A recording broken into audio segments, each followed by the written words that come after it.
Assalamualaikum warahmatullahi wabarakatuh. Ahmaduka rabbi wa ashkuru. Ahmaduka hamdan katsiran thayyiban mubarakan fik ala kulli hal. Asyhadu an la ilaha illallah wahdahu la syarika lah wa asyhadu anna nabiyyana qurrata ayunina Muhammadin sallallahu ala alihi wa sahabatihi wa sallaman tasliman katsira. Qala Allah Ta'ala fil Qur'anil Karim, A'udzu billahi minasyaitonir rajim. Ya ayyuhalladzina amanu taqullaha haqqa tuqatih wa la tamutunna illa wa antum muslimun.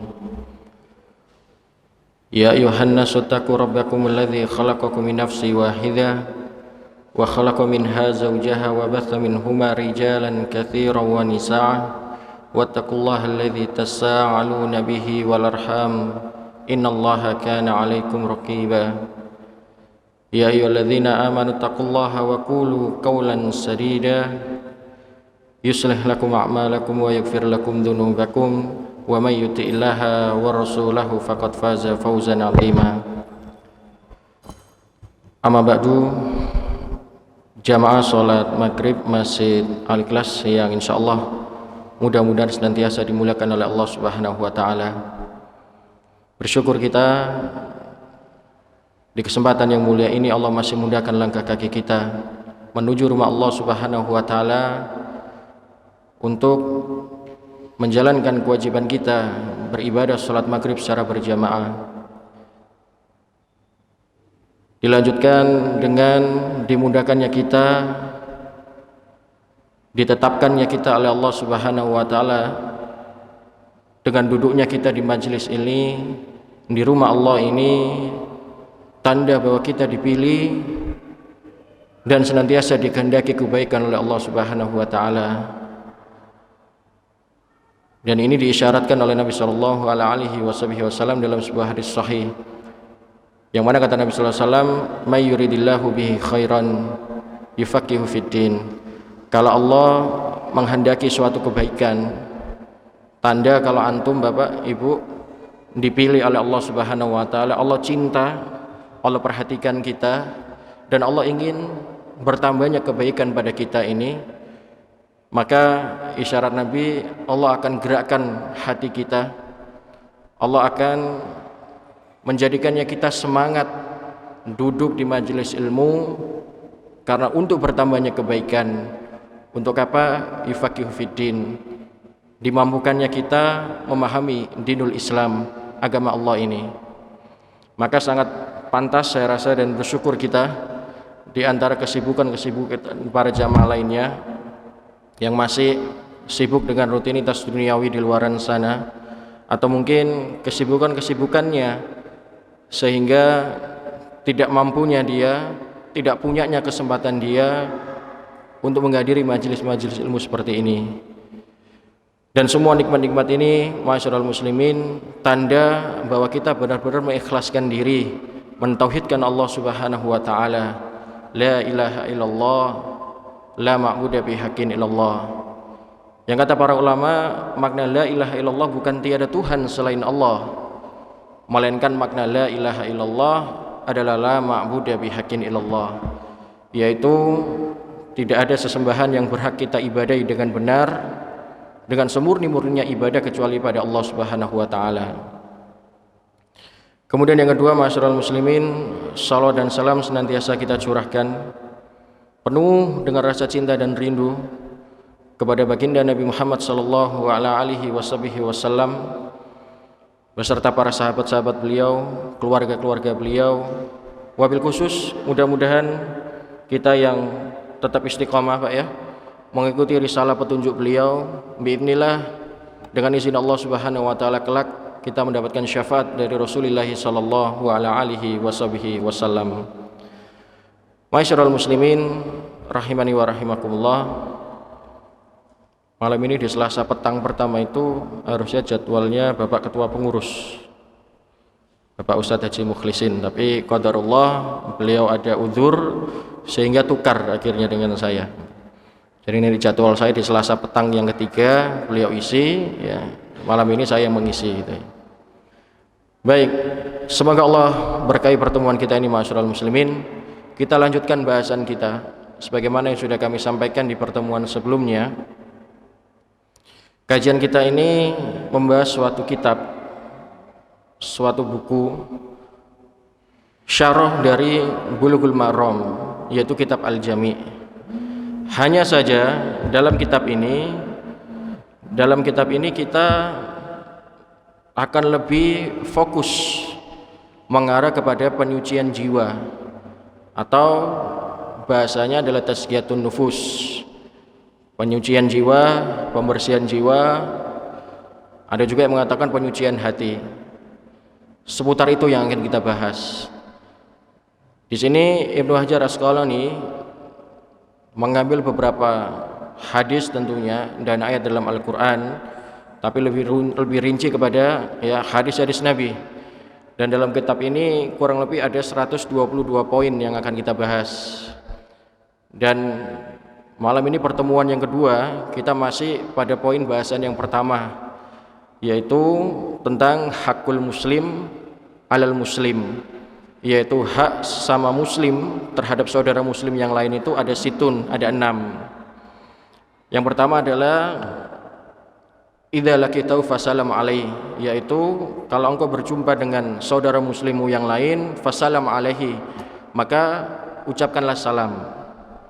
Kemudian yang kedua adalah wa idza da'aka fa'ajib, kalau kita diundang oleh saudara muslim kita acara apapun, selama tidak acara yang bermaksiat kepada Allah Subhanahu wa taala, maka kita punya kewajiban untuk memenuhinya. Kemudian yang ketiga adalah wa idza istansahaka fasahhu, yaitu kalau dia meminta nasihat kepada kita, maka kita wajib untuk memberikan nasihat. Nah, qadarullah kemarin di pertemuan sebelumnya kita baru sempat membahas 3 hal ini. Sedangkan masih ada 3 hal lainnya yang insyaallah mudah-mudahan malam ini akan kita bahas, yaitu wa idza atasa fahamidallah fasamithu. Kalau dia bersin kemudian yang bersangkutan itu mengucapkan alhamdulillah, maka kita punya kewajiban mengucapkan doa juga, yarhamukallah. Kemudian yang kelima adalah wa idza marida fa'udhu, kalau saudara muslim kita itu sakit, Pak, maka kita juga punya kewajiban untuk menjenguknya. Kemudian yang terakhir adalah wa idza mata fa'abathu, kalau saudara muslim kita itu meninggal, Bapak, kita punya kewajiban, dan ini kewajiban yang paling mulia. Apa itu? Mengantarkan jenazahnya. Dan insyaallah masyarakat muslimin 3 hal ini akan kita lanjutkan, dan kalau nanti masih ada waktu akan kita mukadimai pada bab selanjutnya. Baik, saya hanya sedikit mengulang saja. Jadi hak sama muslim, kita ini punya hak, Pak, punya kewajiban memberikan hak pada saudara muslim kita yang lain. Selama dia bersyahadat, jelas dia seorang muslim, maka kita wajib memberikan 6 hak itu. Yang pertama adalah idza kita fasalam alaih, kalau kita berjumpa dengannya, kita wajib memberikan salam. Ini yang sebagaimana kami sampaikan kita harus bangga. Salam ini, Pak, satu-satunya yang dipunyai oleh seorang muslim. Dari semua agama yang ada ini, walaupun pada hakikatnya cuma agama Islam yang benar gitu tapi hanya umat Islam yang punya teguran, sapaan, yang mana teguran dan sapaan itu diberkahi dan dirahmati oleh Allah Subhanahu wa taala. Bahkan, Pak, luar biasanya, Pak, salam ini kalau kita salam assalamualaikum pada saudara muslim kita, kemudian kita juga akan dikembalikan doakan oleh saudara muslim kita, waalaikumsalam, dan juga semoga keselamatan dan kesejahteraan untukmu juga, kan itu. Maka dalam ayat An-Nisa itu mengatakan anfusakum, salam itu kalau engkau salam itu sebetulnya balik ke dirimu sendiri, kan gitu. Maka kita harus bangga, Pak, sebagai umat Islam itu punya identitas salam, teguran salam, teguran sapaan yang tidak dipunyai oleh agama-agama lain. Maka kadang saya heran, Pak, kalau ada orang sudah saling akrab gitu, perintahnya itu suruh salam, Pak. Kadang halo bro, sambil ucapkan jempol gini, Pak. Maka ini sebetulnya adalah menyerupai orang-orang kufar, orang-orang di luar kita. Ya, man tasyabbaha biqaumin fahuwa minhum. Siapa yang menyerupai sebuah kaum, fahuwa minhum, maka dia sama seperti golongan tersebut. Sehingga Pak, yang pertama kita harus bangga kita punya salam tersendiri. Kemudian yang kedua Pak, yaitu wa idza da'aka fa'ajib. Kalau kita diundang Bapak, kemudian kita tidak punya uzur syar'i gitu ya. Kita memang punya kemampuan, Allah mudahkan, berikan potensi untuk hadir gitu ya. Hanya karena mungkin kita ya subjektivitas saja. Teman saya ini orangnya pelit. Teman saya ini kikir orangnya. Jadi kalau diundang saya tidak akan mau datang. Nah, ini tidak boleh. Kita punya kemampuan, sebagian ulama mengatakan haram hukumnya kita tidak menghadiri undangan tersebut. Maka kita punya kewajiban Pak ya, selama undangan itu bukan undangan kemaksiatan. Tidak pesta miras, ya, tidak apa Pak, pesta kesyirikan. Apa kalau bahasa orang Surabaya itu Pak? Kalau cari togel itu apa Pak? Gerandong. Jangan Pak, gitu. Haram hukumnya kan gitu. Tapi kalau undangan itu undangan apalagi walimatul ars, undangan pernikahan, wajib hukumnya kita mendatangi walaupun kita ya punya uzur syar'i. Kita usahakan bagaimana mungkin supaya kita bisa hadir kan begitu. Dan dalam undangan itu Pak tidak mengandung hal-hal yang menjerumus kepada keharaman. Bercampur aduknya antara laki dan perempuan, gitu Pak ya. Kemudian undangan tersebut penuh dengan kemaksiatan. Apa Pak? Contoh ya, undangan tersebut ada seorang wanita yang pakaiannya terbuka, gitu Pak ya. Maka kita berusaha untuk menghindari. Kalaupun terpaksa kita harus datang, maka kita berusaha untuk menjaga pandangan kita. Kemudian yang ketiga Pak, wa idza istansahaka fa'ansahu. Kalau dia minta nasihat Pak, maka kita wajib memberikan nasihat. Saya sudah mukadimah beberapa waktu lalu, ad-dinu nasihah. Agama kita ini nasihat Pak. Ya, agama kita ini nasihat. Nasihat itu Pak dalam agama kita adalah tiang agama. Jenengan duduk di sini Pak, ini juga lagi mendirikan nasihat sebetulnya. Tanda bukti bahwa panjenengan sudah menjalankan sunnah-sunnah baginda Nabi Muhammad sallallahu alaihi wasallam. Itu tiga hal Pak yang sudah kita bahas di pertemuan sebelumnya. Maka pada kesempatan ini Pak kita akan bahas tiga hal berikutnya. Yaitu yang nomor 4 Pak adalah wa idza adasaka fahamidallahu fasamithu. Bila dia bersin Pak, maka kalau dia mengucapkan alhamdulillahirabbil alamin, maka kita wajib juga mendoakannya Pak, yarhamukallah. Yaitu doa Pak. Karena sebagian ulama itu mengatakan ya, kalau orang bersin itu Pak secara otomatis ya, dia sudah diberikan kenikmatan oleh Allah Subhanahu wa taala. Dan kita wajib Pak untuk mendoakannya. Kadang ada Pak orang meremehkan itu, subhanallah, bersin itu dianggap sesuatu yang memalukan Pak. Bahkan pernah ada suatu penelitian itu, setiap manusia yang bersin itu Pak ya, mengeluarkan bersinnya itu di medis Pak ya, penelitian itu kurang lebih mengeluarkan 2 miliar racun dalam dirinya. Ya, ini termasuk salah satu nikmat Pak yang Allah berikan. Makanya kalau orang bersin itu Pak kemudian mengucapkan alhamdulillah, itu ada ulama yang mengatakan kewajiban.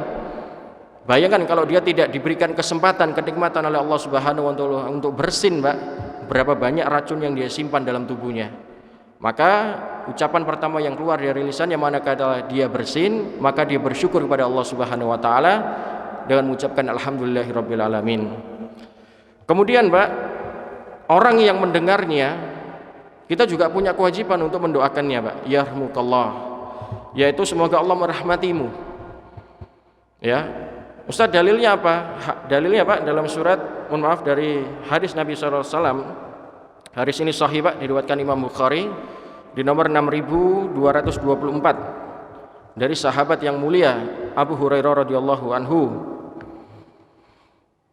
Nabi SAW bersabda, "Idza atasa ahadukum falyakul hamdulillah wal yakul lahu akhu aw sahibuhu yarhamukallah. Fa idza qala lahu yarhamukallah falyakul yahdikumullah wa yuslihu balakum. Apabila salah seorang dari kalian bersin, maka hendaklah dia mengucapkan alhamdulillah, segala puji bagi Allah Subhanahu wa taala. Sedangkan orang yang mendengar, maka hendaknya dia mendoakannya dengan berkata yarhamukallah, semoga Allah merahmatimu. Lalu orang yang bersin tadi Pak, setelah mendengar ucapan doa dari kita, yang mendengar kita membaca ya Pak ya, yarhamukallah, semoga Allah merahmatimu, maka hendaknya orang yang tadi bersin juga Pak, juga mengucapkan yahdikumullah, yaitu semoga Allah memberimu petunjuk dan memperbaiki urusanmu. Ini Pak termasuk adab dalam kita bersin Pak. Kita lihat Pak ya, kesempurnaan Islam ini Pak.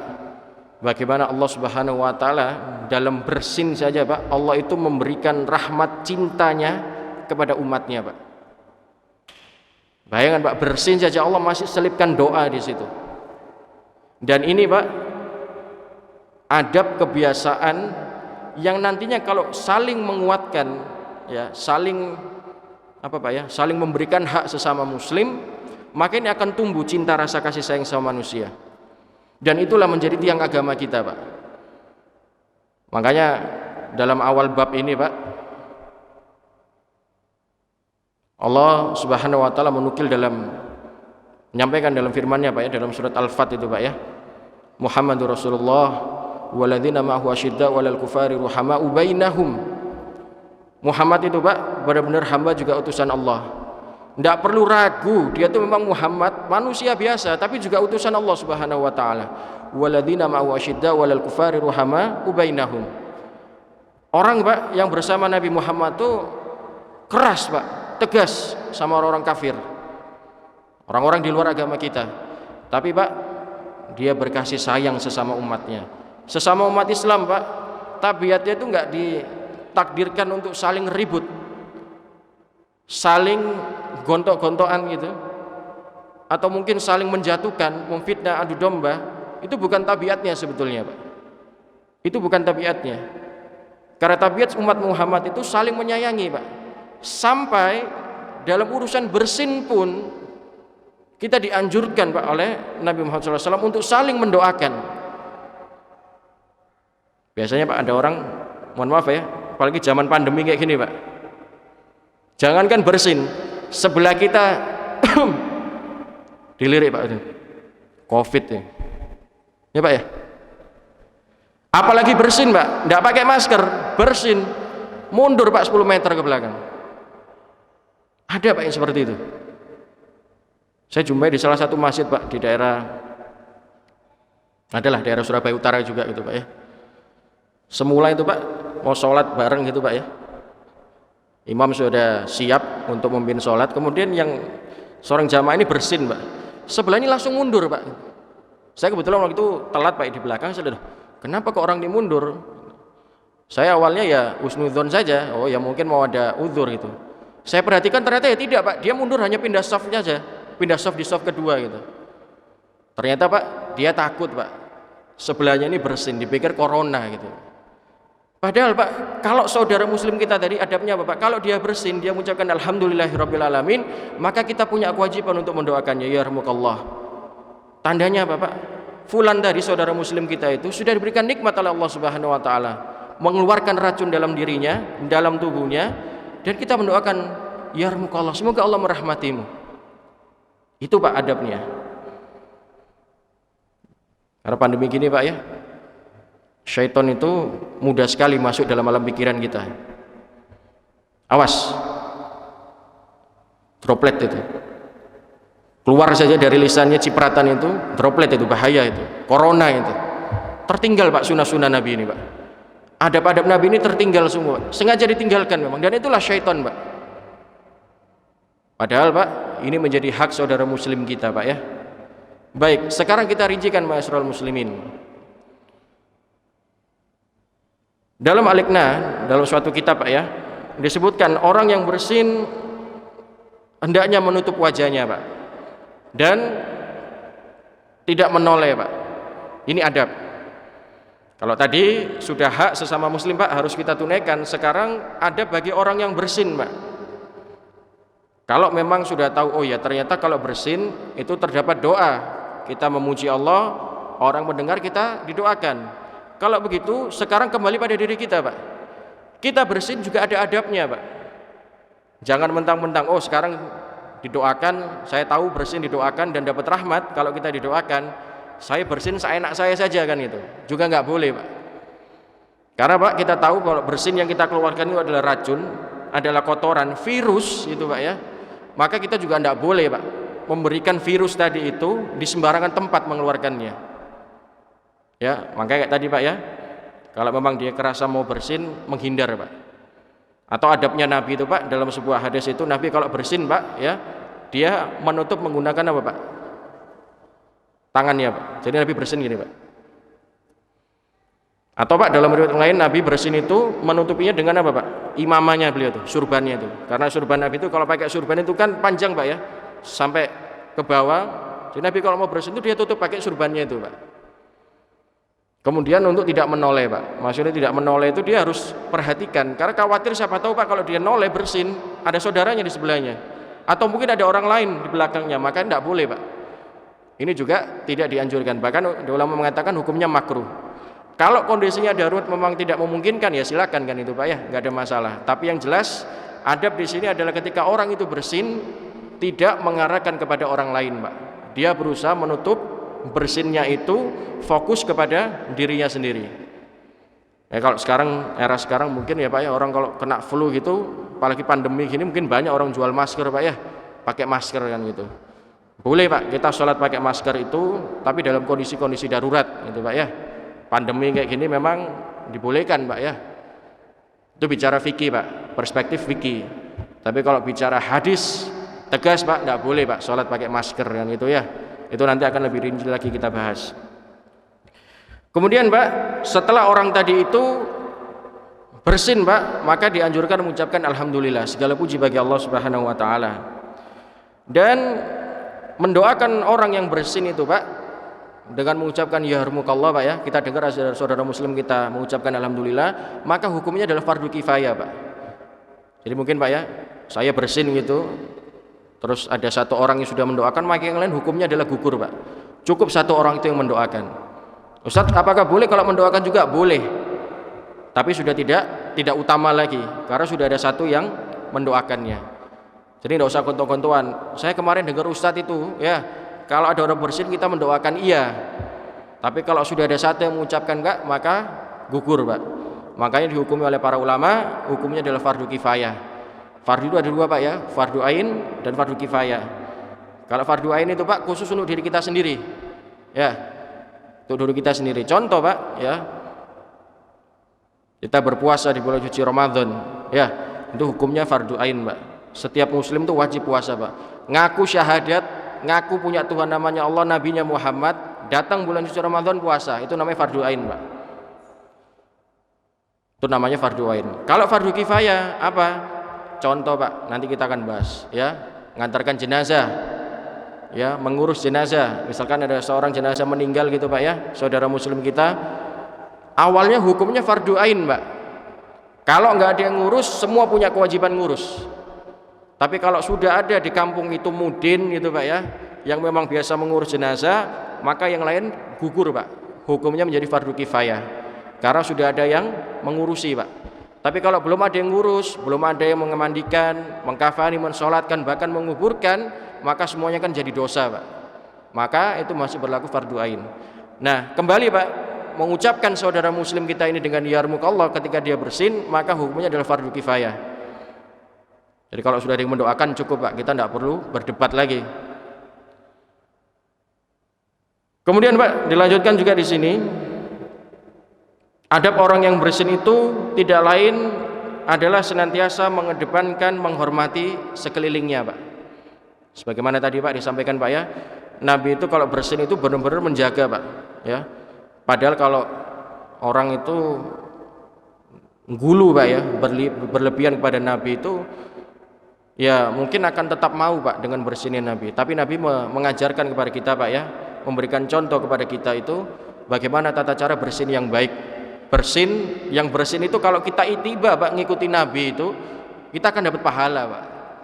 Jadi tidak boleh asal sembarangan. Ternyata benar kan, Pak ya, karena bersin itu adalah virus. Dari segi medis pun sudah diakui bahwa bersin itu virus. Bahkan pernah dilakukan penelitian sebagaimana tadi yang saya sampaikan, Pak ya. Itu satu orang bersin itu mengeluarkan 22 miliar virus, Pak. Itu bisa di browsing saat ini ya, di internet itu masih ada, Pak. Maka adab yang paling utama, Pak, adalah senantiasa mengedepankan menghormati orang lain. Jangan juga bersin di sembarangan tempat, itu Pak ya. Itu tidak dibolehkan. Ada ulama mengatakan makruh. Bahkan kalau sampai karena virus kita itu, Pak, menyebabkan orang lain menjadi mudarat, hukumnya adalah dosa, Pak. Hukumnya adalah dosa. Kemudian kita lanjutkan, Pak. Hak sama muslim yang berikutnya, tadi yang keempat, sekarang yang kelima, yaitu wa idza marida fa'udhu. Hak saudara muslim kita, Pak, yang harus kita tunaikan itu, Pak ya. Yang kelima adalah kalau dia sakit, Pak, kita punya kewajiban untuk menjenguknya. Kita punya kewajiban untuk menjenguknya. Di sini, Pak, Ibnu Hajar Asqalani, Pak, menukil sebuah hadis dari Al-Imam At-Tirmidzi di nomor 969 dari sahabat yang mulia Ali radhiyallahu anhu. Kata Nabi sallallahu alaihi wasallam, "Ma min muslimin ya'uddu musliman gudwatan illa shalla alaihi sab'una alfa malaki haqqa yumkiya wa inna da'aku isyahu illa shalla alaihi sab'una alfa malikin hatta yusbiha wa kana lahu kharifun fil jannah." Tidaklah, Pak, seorang muslim yang berpagi-pagi menjenguk saudaranya yang sedang sakit kecuali 70.000 malaikat akan mendoakannya hingga petang hari. Dan tidaklah seorang muslim yang menjenguk saudaranya pada petang hari, Pak, melainkan 70.000 malaikat akan mendoakannya hingga subuh. Baginya juga akan disiapkan seekor domba di dalam surga. Hadis ini hasan, Pak ya. Kita lihat jaminan Nabi, Pak. Nabi yang jamin, Pak. Kita tahu saudara muslim kita, Pak ya, sakit, walaupun sakitnya hanya sakit-sakit ringan saja, Pak ya. Sakit batuk itu, Pak ya. Kalau bahasa istilah kita ya, Pak, demam itu apa? Masuk angin gitu, Pak ya. Masuk angin itu ya. Karena mungkin sahabat dekat itu, Pak ya, tetangga sebelah rumah. Kita menanyakan kabar saja, Pak ya. Tapi kita niatkan untuk menjenguk saudara muslim kita itu, Pak. Jaminan Nabi, Pak, Allah akan mengutus 70.000 malaikatnya, Pak, untuk senantiasa mendoakan orang yang menjenguk saudara yang sedang sakit, Pak. Itu jaminan Nabi, Pak. Sampai dikatakan di sini, Pak ya, ini hanya analogi Nabi saja, Pak. Kalau kita menjenguk, Pak, saudara muslim kita yang sedang sakit di pagi hari, ya, maksudnya memang sudah kita niatkan, Pak, maka malaikat itu, Pak, akan senantiasa mendoakan. Para ulama menafsirkan ada yang mendoakan kebaikan, ada yang mendoakan rahmat, dan berbagai macam bentuk doa kebaikan. Sampai kapan, Pak? Sampai di waktu petang. Jadi antum, Pak, pagi ada mungkin saudara muslim kita, teman kita sakit di rumah sakit ya. Biasanya kalau pagi jenguk itu jam jenguknya mungkin jam 9 gitu, Pak ya. Jadi dengan berangkat jenguk, Pak, niatkan untuk menjenguk saudara muslim kita dan memberikan hak itu, Pak.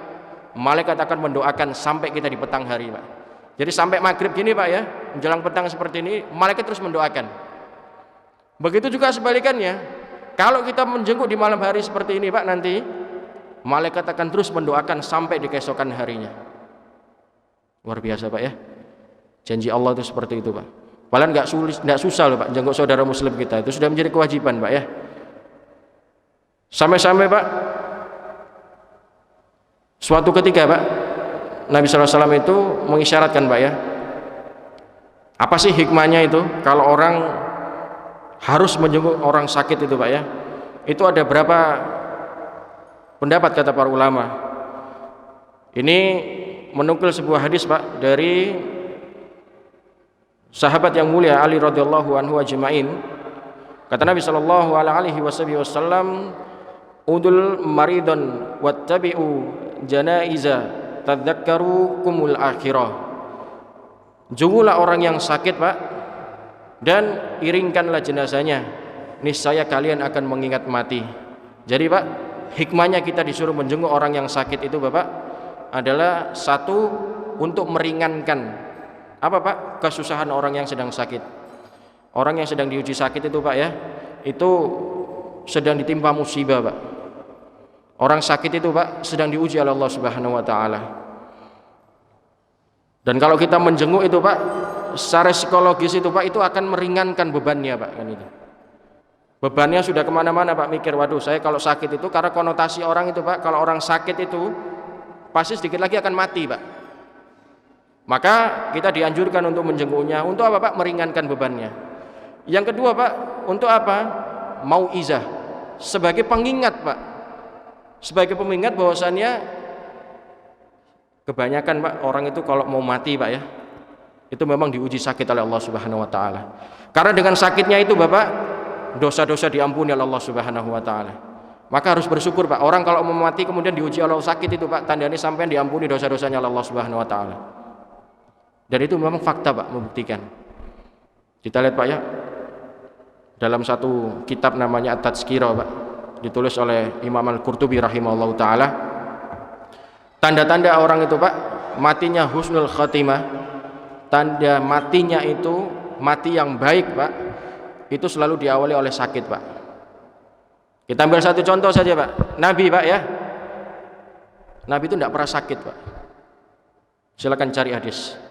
Hanya Pak 14 hari sebelum kematian beliau diuji sakit oleh Allah Subhanahu wa taala. Demam yang sangat tinggi Pak. Ternyata Nabi menyampaikan apa Pak? Sesungguhnya tidaklah seorang muslim yang diuji sakit oleh Allah Subhanahu wa taala sebelum dia meninggal dunia, melainkan dosa-dosanya akan diampuni oleh Allah Subhanahu wa taala. Tuh Pak. Sakit itu enggak harus sakit kanker Pak ya. Sakit itu enggak harus nunggu sakit tumor gitu Pak ya. Sakit sekecil apapun yang kita rasakan Bapak, itu adalah pengguguran dosa-dosa kita. Dan hadis itu hadis sahih Pak ya. Jadi kalau orang mau mati itu Pak, kemudian diuji sakit itu, kita harus bersyukur Pak. Tandanya Allah menghendaki kebaikan pada diri kita. Dan yang harus ingat Pak, kalau orang sakit itu yang menyembuhkan itu bukan manusia Pak, tapi Allah. Saya teringat sekali Pak ya, ini kita agak melebar sedikit, saya teringat sekali salah satu khutbah Pak ya dari guru kita Al-Ustadz Dr. Ainul Haris MA rahimallah. Beliau pernah suatu ketika Pak khutbah di masjid kita ini, itu tahun kemarin kalau tidak salah Pak. Beliau mengatakan kita itu di era pandemi ini Pak, tidak sadar ataupun secara tidak langsung Pak ya, melakukan kesyirikan. Apa itu? Manakala kita diuji oleh Allah Subhanahu wa taala sebuah penyakit, apalagi pandemi seperti ini Pak, kita lebih percaya kepada dokter Pak. Lebih percaya, kita meyakini bahwasanya dokter yang bisa menyembuhkan. Naam, dokter menyembuhkan tapi sebagai perantara Pak. Tapi yang bisa menyembuhkan hanyalah Allah Subhanahu wa taala. Dan itu banyak Pak terjadi saat ini Pak di tengah-tengah kita itu. Bingung Pak. Kita kalau sudah sesek gitu Pak ya, ada tanda-tanda Covid gitu Pak ya, bingung Pak, rumah sakit penuh gitu Pak ya. Kita bukan tidak boleh ikhtiar Pak ya, ikhtiar tetap harus kita gunakan masker dan lain sebagainya, tapi takut yang berlebihan itu nggak baik Pak. Bahkan kita meyakini yang bisa menyembuhkan itu dokter, kita cari dokter spesialis paling bagus Pak. Subhanallah. Nabi Ibrahim Pak menyampaikan ya Pak ya, wa idza maridtu fa huwa yashfin. Kalau aku sakit itu bukan Namrud yang menyembuhkan, bukan anak saya Ismail yang menyembuhkan, bukanlah fawa yasfin, tapi yang menyembuhkan adalah Allah Subhanahu wa taala. Ini harus ditanamkan jiwa tauhid seperti ini Pak kepada kita semua. Tapi insya Allah kita semua terhindar dari virus corona Pak. Amin amin ya rabbal alamin. Apalagi corona sudah turun Pak ya sekarang Pak ya. Maka kita tetap harus ikhtiar tapi Pak ya, harus senantiasa mendepan ikhtiar. Ikhtiar itu Pak sebagai wujud keimanan kita juga. Bukan juga kita nggak boleh harus nantang, oh Covid nggak ada, bukan Pak. Kalau medis mengatakan ada, kita harus percaya medis itu ada Pak ya. Maka itu hikmah yang pertama Bapak. Kalau kita menjenguk orang sakit itu satu meringankan, maka yang kedua adalah mau'izah, sebagai pelajaran, pengingat bahwasanya kita juga pasti akan mati Pak. Kita pasti akan mati dan kita akan senantiasa diingatkan kepada kehidupan akhirat Pak. Kemudian Pak, Dijamin oleh Nabi sallallahu alaihi wasallam orang yang menjenguk Pak, orang yang sakit itu dihadiahi Pak oleh Nabi. Ini Nabi yang jamin. Memang kasih hadiah itu Allah, surga itu Pak, tapi Nabi yang kasih jaminan Pak. Orang yang jenguk saudara muslim kita Pak, kita niatkan untuk menjenguk saudara muslim kita, Nabi jamin Pak akan diberikan ya surga. Dan ini disampaikan oleh Nabi sallallahu alaihi wasallam dalam sebuah hadis sahihnya, man ada maridhan lam yuzal fi khurfatil jannah. Barang siapa yang menjenguk saudara muslimnya Pak yang sedang sakit, niscaya dia akan senantiasa berada dalam kebun surga. Jadi Pak, kita dijamin oleh Nabi, kita niatkan menjenguk saudara muslim kita dalam keadaan kita sehat maupun tidak Pak ya, punya uzur ataupun tidak, kita niat untuk menjenguk saudara muslim kita, Nabi jamin surga Pak. Nabi jamin surga Pak. Bahkan Pak, dalam hadis ini Pak, ini asbabun wurudnya Pak ya, penjelasan hadis ini itu disampaikan Pak oleh para ulama, berada dalam kurbun kurba itu Pak, maksudnya kita besok itu Pak masuk dalam surga, itu kita akan diberikan Pak pahala yang kita tidak pernah jumpai. Pahala itu ada di dunia. Isyarat Nabi Pak pada saat itu adalah kita berada pada dalam kebun surga. Kita masuk dalamnya Pak ya. Surga itu kalau kita telisik itu kan hanya ya nikmat gitu Pak ya. Ada bidadari. Ternyata ada tingkatan-tingkatannya Pak. Dan tingkatan yang paling tinggi adalah surga Firdaus. Nah, kebun surga ini Pak, itu berada dalam surga Firdaus Pak, surga yang paling tinggi. Ini keutamaan yang Nabi sallallahu alaihi wasallam berikan Pak terhadap orang yang menjenguk saudara muslimnya dalam keadaan sakit Pak. Jadi kalau sekarang Pak kita punya kesempatan saudara muslim kita sedang sakit Pak ya, maka kita harus senantiasa memaksimalkan diri. Jangan sampai kita menyia-nyiakan. Waktunya habis Pak ya. Baik, yang terakhir Pak ya. Bagaimana hukum menjenguk non muslim Pak ya? Ini juga boleh Pak ya, ini dibolehkan. Jadi bagaimana kalau saudara kita itu ternyata dia non muslim, orang kafir, boleh gak jenguk? Boleh Pak. Ini sebagaimana ya Nabi sallallahu alaihi wasallam Pak ya menjenguk pamannya sendiri yang sedang dalam keadaan kafir pada saat itu ya. Kita tahu Abu Thalib pada saat itu dalam keadaan kafir, tapi Nabi menjenguk Pak, gitu Pak ya. Sampai dalam hadis yang lebih ekstrim lagi Pak ya, Nabi itu dilempar kotoran unta gitu ya sama seorang Yahudi. Tapi manakala Nabi SAW tidak menjumpai seorang Yahudi itu, ternyata diinfokan dia sedang sakit ya Rasulullah. Nabi datang Pak, menjenguk Pak, bahkan didulang gitu Pak ya, disuapin oleh Nabi SAW. Kita lihat, kita belajar adab dan belajar akhlak. Bagaimana Nabi SAW memberikan contoh Pak ya. Kita boleh Pak dalam hal-hal muamalah Pak semacam ini kita boleh. Ya, walaupun kita harus berinteraksi dengan orang-orang kafir, tapi selama menyangkut masalah akidah Bapak, kita tidak dibolehkan, bahkan sampai menyangkut dalam tingkatan haram. Kemudian yang terakhir Pak, karena kita nanti langsung sholat Pak ya, kita habiskan. Yang terakhir yaitu wa idza mata fa'abathu. Hak yang terakhir Pak yang harus kita berikan terhadap saudara muslim kita adalah mengantarkan jenazahnya Pak. Sebagaimana tadi yang kami sampaikan Pak ya, saudara muslim kita itu punya hak Pak. Kalau dia meninggal itu kita mengurus jenazahnya. Kita tidak boleh Pak, ada saudara kita tahu kelakuannya di dunia itu buruk Pak ya, buruk sekali. Sampai dia bilang, wah itu kelakuannya kayak dajjal gitu Pak ya. Tetap Pak, kalau dia meninggal Pak, kita tidak boleh tidak mau mengurusnya. Bahkan kita berkata-kata jelek saja Pak, itu nggak boleh. Antakulu ma la ta'lamun. Bahasa Nabi itu Pak. Kalau engkau menjumpai atau sedang bertakziah dalam suatu rumah yang sedang berduka Pak ya, kita tidak boleh mengucapkan kalimat yang buruk tentang jenazah itu. Kita punya kewajiban apa Pak? Mendoakannya. Sekalipun kita tahu dalam kehidupannya itu Pak, semasa hidupnya melakukan keburukan, melakukan kemaksiatan, kita tidak boleh mendoakan keburukan. Kita harus nantiasa mendoakan kebaikan. Dan ini Pak, hak yang keenam ini harus Pak kita sampaikan di tengah-tengah masyarakat kita. Mohon maaf Pak ya, saya harus lagi-lagi mengambil analogi saat ini yang terjadi di tengah kita, era pandemi Pak. Bapak, Ibu, kita tahu ya, sempat kita jumpai beberapa kali di televisi gitu ya, jenazah COVID Pak ya, mayat COVID itu tidak ditunaikan haknya Pak. Saya melihat itu sedih rasanya Pak. Bahkan Pak, tidak diterima Pak pemakamannya itu. Betul Pak ya? Di suatu daerah kan gitu Pak ya. Ada jenazah Covid, karena dia Covid nggak diterima Pak. Ada Pak seperti itu. Nggak diterima Pak. Jangan Pak, ini Covid bahaya. Nggak boleh Pak, ya Allah seperti itu. Itu dosa kita Pak. Kita dosa Pak. Bahkan baru-baru ini Pak saya juga ada Pak, saudara saya juga lah, masih saudara Muslim juga lah. Saudaranya Pak meninggal, tapi kartu tanda penduduknya itu bukan Surabaya ini Pak, di luar Surabaya. Ditolak di mana-mana Pak.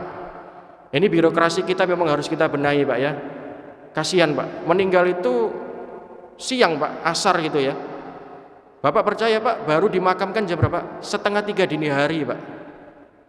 Saya bisa bilang gini karena saya jadi mudin pada saat itu, saya mendoakan di pemakaman. Cari makam sana sini susah sekali Pak. Terlepas Pak ya, kita tidak merincikan bagaimana semasa hidupnya, tapi kita Pak sebagai seorang muslim harus Pak memberikan kewajiban kita kepada saudara muslim kita. Kalau dia meninggal Pak, jangan pernah lihat masa lalunya, jangan pernah melihat kelakuannya selama hidup di dunia, tapi bagaimana saudara muslim kita ini manakala dia meninggal Pak, kita tunaikan haknya, memandikan, mengkafani, mensolatkan, dan terakhir menguburkan Pak.